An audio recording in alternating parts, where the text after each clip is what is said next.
Hello, welcome to Eating with Dagmar. I don't know why I do this, that I always wait for the last minute to do a video right when I'm rushing out, but I thought this was just such an interesting moment that I wanted to capture it. It is August 10th, 2022. Wow. So today I've decided I have some raw milk here and I was going to do the cottage cheese, the raw milk cottage cheese recipe, which has two parts. So today I'll just do the first part.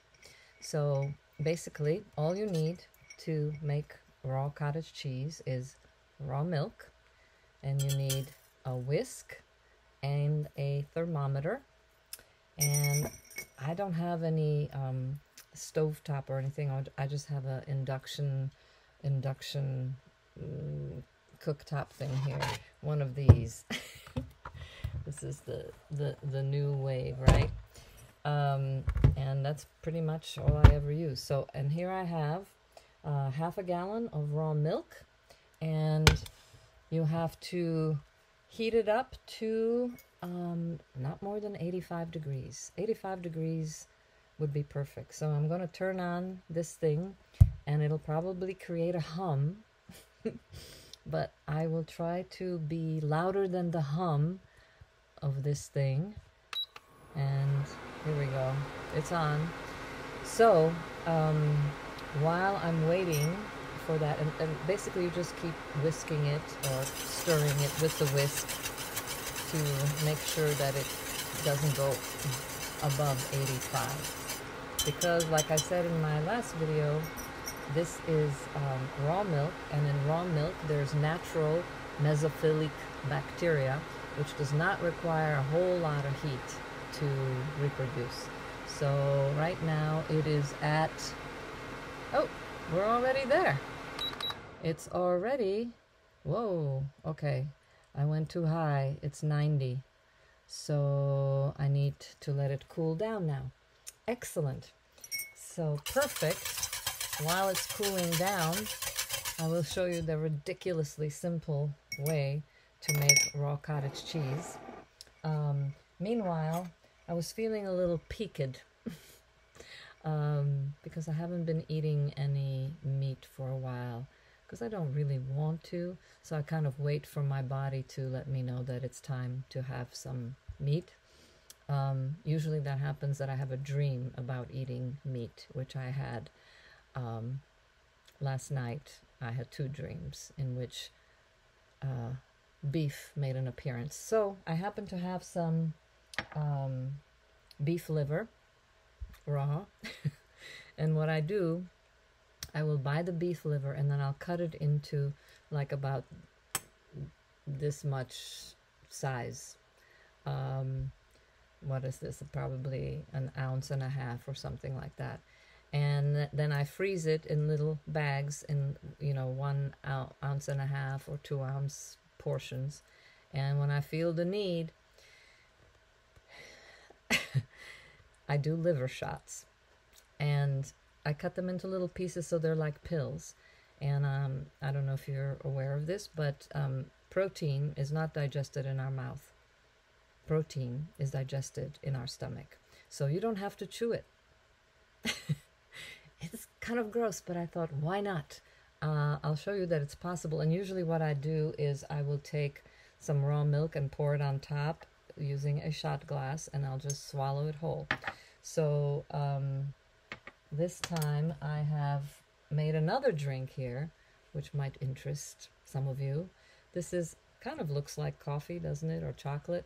And pretty much it tastes like coffee, but it's not. And zero caffeine. It's just half of it is water, half of it is raw milk.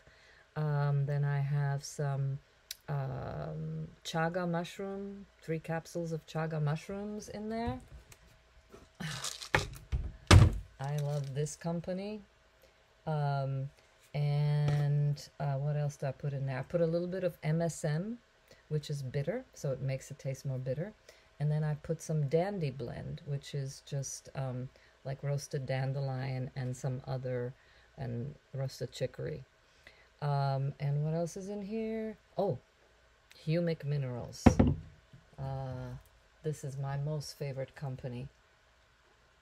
Black, they're just like, it's just like black, amazing minerals that at one point when I was having, see how black they are, I sometimes use it as eye makeup. You know, it's completely natural. These are great if you have any dental issues or any circulatory issues. If you have loose teeth, it will strengthen them. I mean, it's just amazing what humic minerals can do. So this is my humic mineral fake coffee drink, and sometimes I put some collagen in here for extra protein, which is what I did this time. So, and then you just blend it, and then you sip it. You know, it's hydrating. And you know what? I could also put something else in here. Great opportunity to take some liquid magnesium and some silica. Magnesium and silica. Ionic magnesium, it's fantastic. We are always low on magnesium, pretty much. Like, that's the only supplement. If I were to have like a survival supplement, that would be it. Magnesium. We have more than enough calcium from just the regular food we eat. So I love magnesium. And this is silica, which is fantastic for your skin, for your hair, but it's liquid silica. So I just added that to my drink, which I will grab with me when I run out of here and go. And today I'm going, every 2 weeks we get, a truck comes here from Pennsylvania, the Amish Raw Dairy. And every 2 weeks we go and meet in a parking lot. And we pick up the dairy that we ordered. So now, just while this cottage cheese, future cottage cheese is cooling to exactly 85 degrees, I will do my little liver shots. I need milk for that.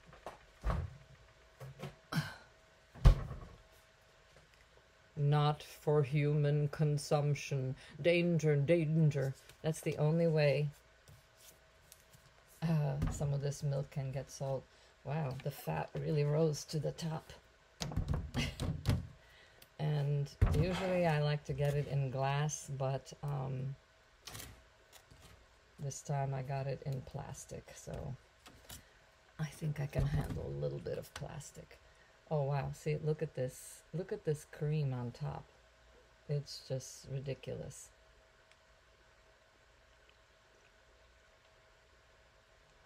Ridiculously good. And this milk now, it's amazing when it's truly raw, fresh milk right out of the cow. This has lasted me now almost 3 weeks, and it's just about turning. So I am going to try to see if I can shake it some more. And this is great exercise. This is how we shake the milk.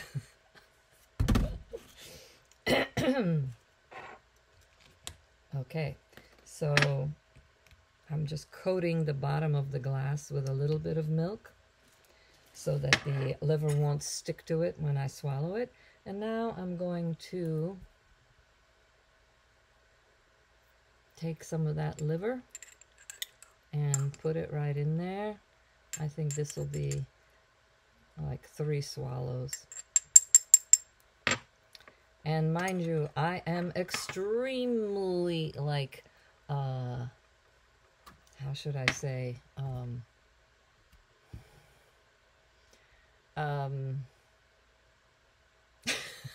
like, not thrilled with raw liver. I mean, it's not like, oh boy, I can't wait to have this.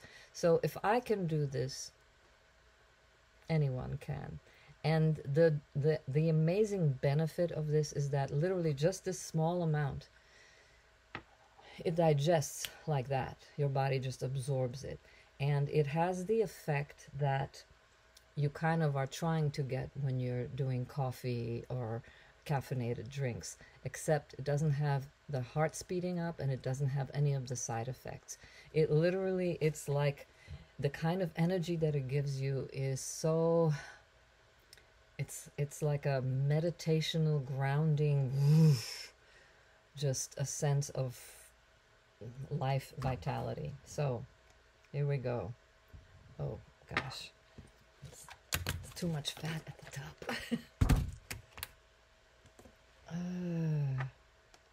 Okay, here we go. All right, bottoms up. Done. Now I go to, it usually takes me 3 swallows to do this amount of liver that I have here. So, if I can do it, anyone can do it. And every time that I have convinced people to do this, they have always been blown away by how they feel.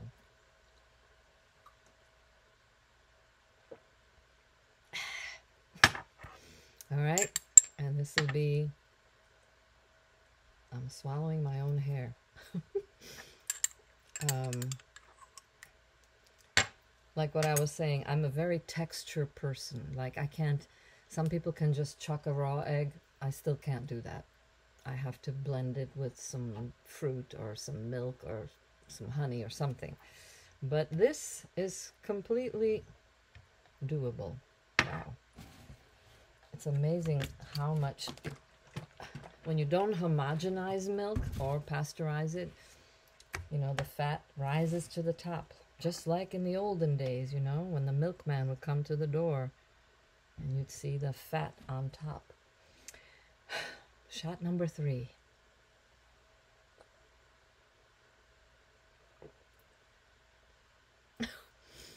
All done. Oh, there's something here that I can't leave. Okay, so that was exciting.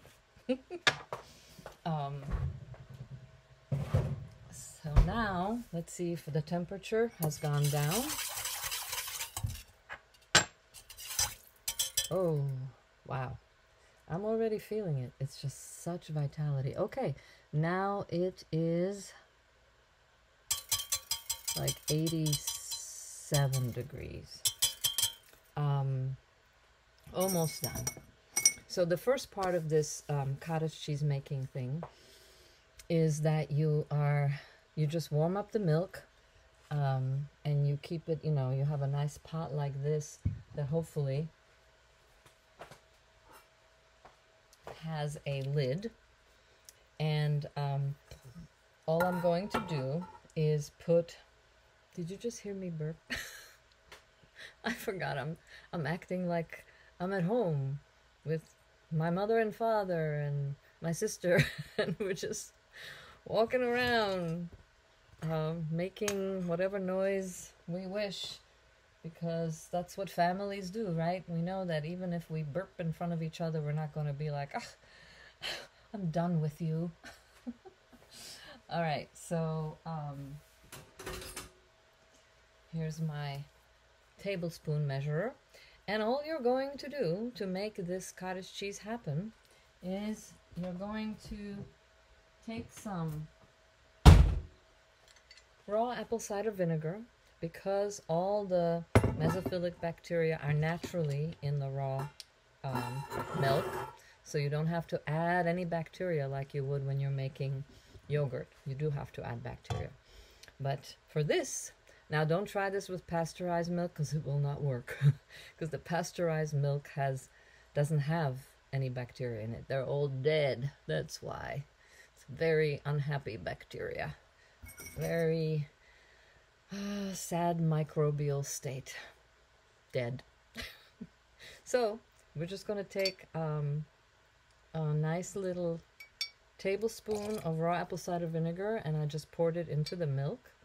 I'm going to add a tiny bit more, and that will get the process going, the curdling. Then I'm going to just mix in the raw apple cider vinegar,